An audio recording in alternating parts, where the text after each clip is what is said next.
of the Science of Getting Rich by Wallace D. Wattles. Chapter 1. The Right to be Rich. Whatever may be said in praise of poverty, the fact remains that it is not possible to live a really complete or successful life unless one is rich. No man can rise to his greatest possible height in talent or soul development unless he has plenty of money, for to unfold the soul and to develop talent he must have many things to use, and he cannot have these things unless he has money to buy them with.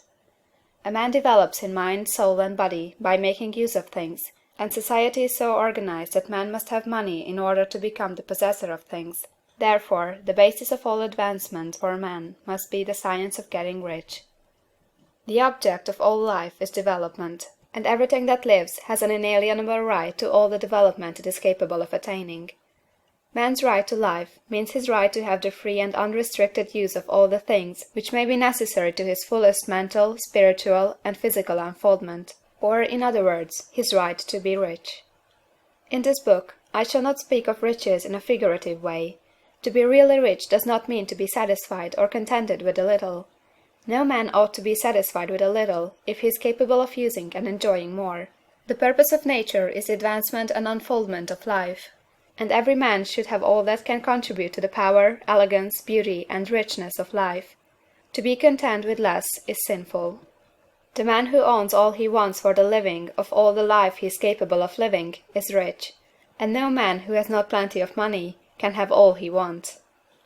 Life has advanced so far, and become so complex, that even the most ordinary man or woman requires a great amount of wealth in order to live in a manner that even approaches completeness. Every person naturally wants to become all that they are capable of becoming. This desire to realize innate possibilities is inherent in human nature. We cannot help wanting to be all that we can be.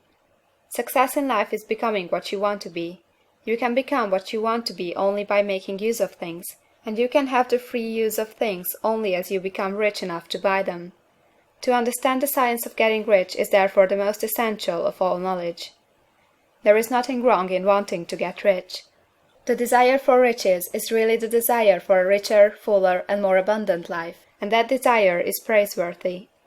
The man who does not desire to live more abundantly is abnormal, and so the man who does not desire to have money enough to buy all he wants is abnormal. There are three motives for which we live.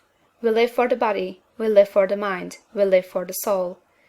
No one of these is better or holier than the other. All are alike desirable, and no one of the three, body, mind, or soul, can live fully if either of the others is cut short of full life and expression.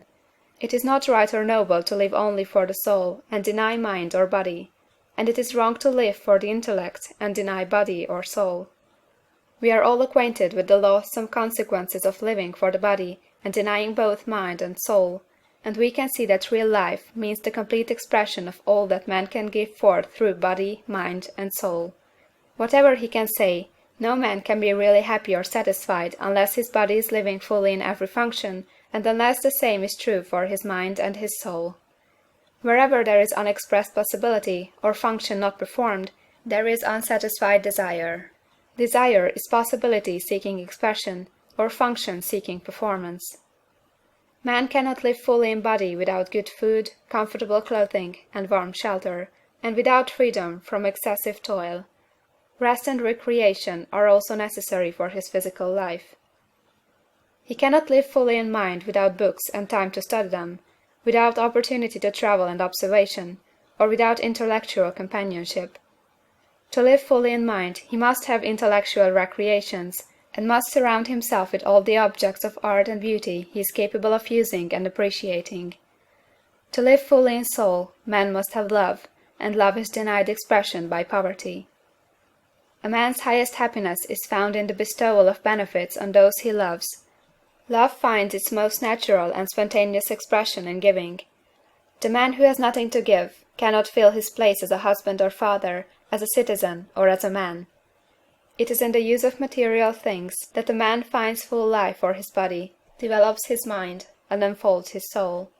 It is therefore for supreme importance to him that he should be rich. It is perfectly right that you should desire to be rich. If you are a normal man or woman, you cannot help doing so. It is perfectly right that you should give your best attention to the science of getting rich. for it is the noblest and most necessary of all studies. If you neglect this study, you are derelict in your duty to yourself, to God and humanity, for you can render to God and humanity no greater service than to make the most of yourself. CHAPTER 2.